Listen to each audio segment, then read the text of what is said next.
So let's get started with the ZOTAC Cup Masters 2018 Grand Finals, which took place starting from Friday until Sunday in Hong Kong, China, and it featured 8 teams. It was a prize pool of $300,000, and in the end, it was MiBR who took the victory, who were victorious after the tournament ended. And well, they won 7 maps. They won 7-0 in maps throughout the whole tournament. They won, like I said, $200,000 for winning this tournament. And yeah, they had to face Flash Gaming, MVP, and Kinguin for that.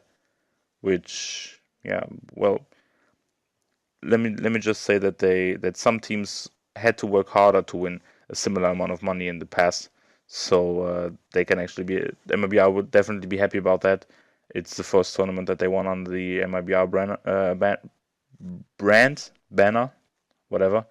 And they looked impressive. They had a good showing. They knew what they wanted to do when they did it. They executed it well.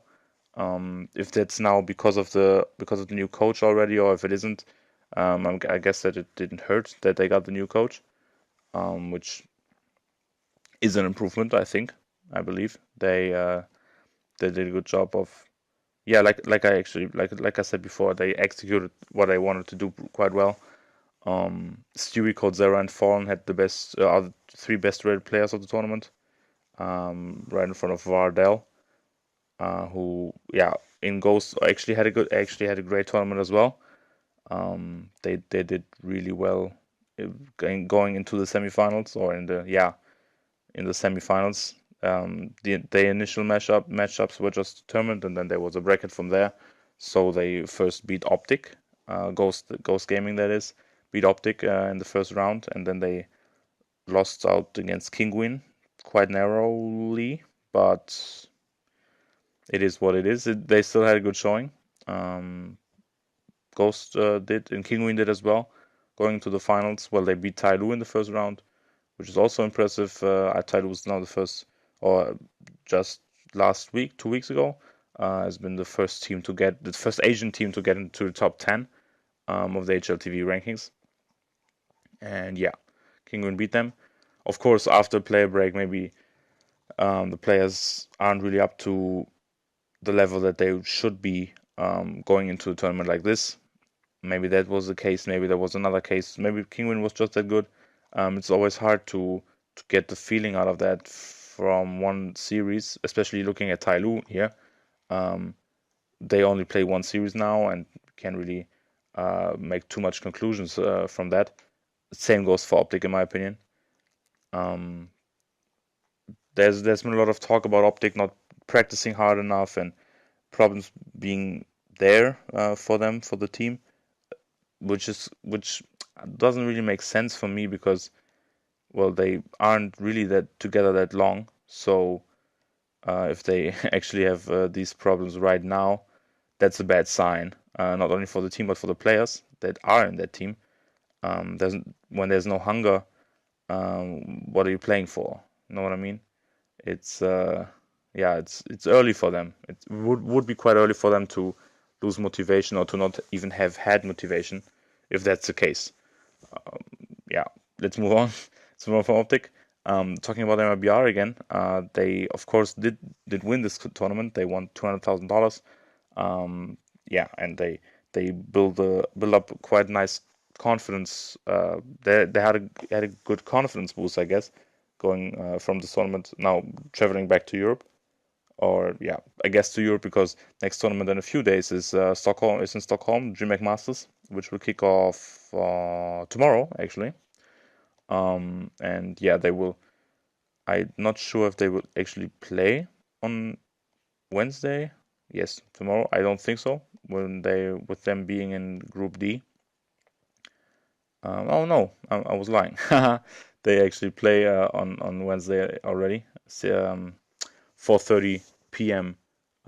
Local time, or no, local time. They will actually play there as well. So then don't really have a lot of time to acclimate for going from China to Sweden here. And many people actually said or thought that this would be a problem, or this wouldn't be that smart of them to take a tournament booking like this, and then actually having to travel in 3 days across I don't know, time zone difference from like 6 or 7 hours. But yeah, MiBR did it, and I don't think you can fault them for that, because I'm pretty sure I would have done the same, especially looking at their situation and looking at them individually. From the fact that this is easy money for them, and this is a good way to build some notoriety in on the Chinese continent, or on the Asian continent, of course, Chinese continent, the Asian continent, of course, and yeah, I think that they did a good choice there. But yeah, we will see what they will do in Stockholm, because of course Stockholm is a DreamHack Masters event. It's a really important event, not going into the Intel Grand Slam for them now especially, but for maybe the other teams it would be quite important. But when you look at the prize pool, then yeah, you have a $250,000 prize pool, and like I said, MiBR just won 200,000 by beating three inferior teams. So yeah, from that point on, I guess they did good. Like I said, they made the right choice.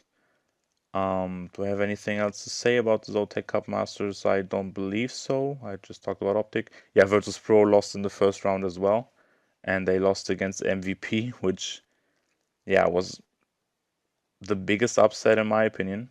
Or on paper, it is the biggest upset in the first round.